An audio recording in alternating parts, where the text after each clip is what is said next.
Very beautiful narration, a very beautiful incident that happened many thousands of years ago, involving a Christian monk by the name of Jurayj. George, as we say in our times, but Jurayj is the classical name. This Christian monk, as was the custom of the monks of old, had cut himself off from society and would worship Allah subhanahu wa ta'ala constantly. And they would cut themselves off from this world, wear the worst of garments, cut themselves off from any enjoyments and pleasures. It so happened that his mother, who was an old lady, needed him for some chores, for some help in her house. So she came to this monastery. She could not enter the monastery because the fiqh of the previous nations before Islam did not allow women to enter the holy place. So they did not allow women to enter called out and she said, "Oh Jurayj, I need your help, come to me." Jurayj was right at that time praying. He thought to himself, "Oh Allah, should I prefer my salah and continue, or should I respond to the call of my mother?" Jurayj continued in his salah and ignored his mother. The second day his mother came again. Once again he was standing in prayer. Once again he said, "Oh Allah, should I choose my mother over my prayer? I'll choose my prayer." Thinking that this is piety and righteousness. For the third time, the same incident happened. Jurayj once again continued in the salah and neglected his mother. And his mother then became enraged. 3 days in a row, she wants help from her only son. He's not coming out to help. And so in that anger, she makes a dua against her son.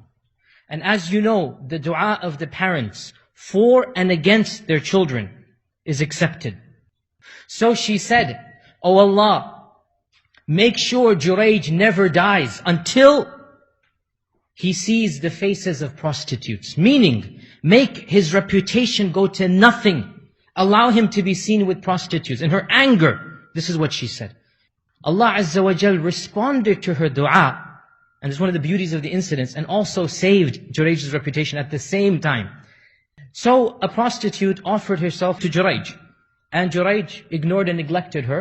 So in her anger, ignored and neglected her people and said, "Do you want me to seduce Jurayj and get him into trouble?" And they said, "Yes." So she plotted and planned, but Jurayj remained immune to her temptations.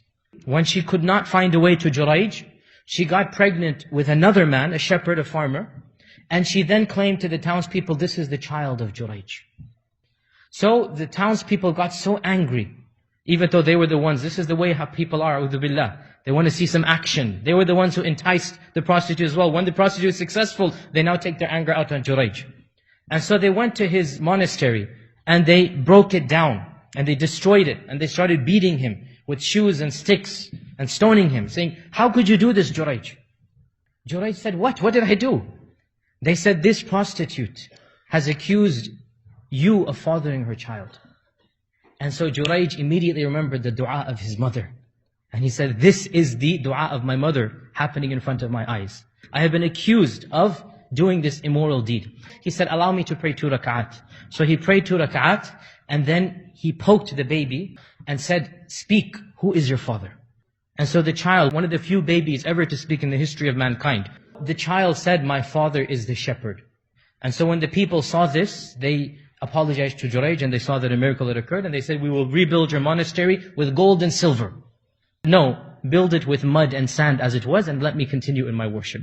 Even though Allah Azza wa Jal accepted the dua of his mother, He also saved Jurayj's reputation in the end. Both came out victors, if you like. But the point that I wanted to really emphasize here, in one narration of this hadith, the Prophet ﷺ said, رحم الله جريجا لو كان فقيها لأجاب أمه. May Allah have mercy on Jurayj. If only he had been a faqih on Jurayj, only he had knowledge, he would have responded to his mother instead of continuing in the prayer. He would have saved himself all of the hassle if only he had knowledge. And this is one of those ahadith, there are many others, one of those ahadith that proves beyond a shadow of a doubt that the knowledgeable scholar far exceeds the status of a continual worshipper. Here is Jurayj, fasting, praying, reading, dhikr, cut off from the world. But in his worship, he didn't have knowledge. And that was to his detriment at the end of the day. Even though because of his knowledge, Allah Azza wa Jalla saved him from those evils. Yet another indication of the superiority of knowledge over acts of worship. Even though acts of worship are of course blessed and holy, but of the holiest acts of worship after the fara'id is knowledge.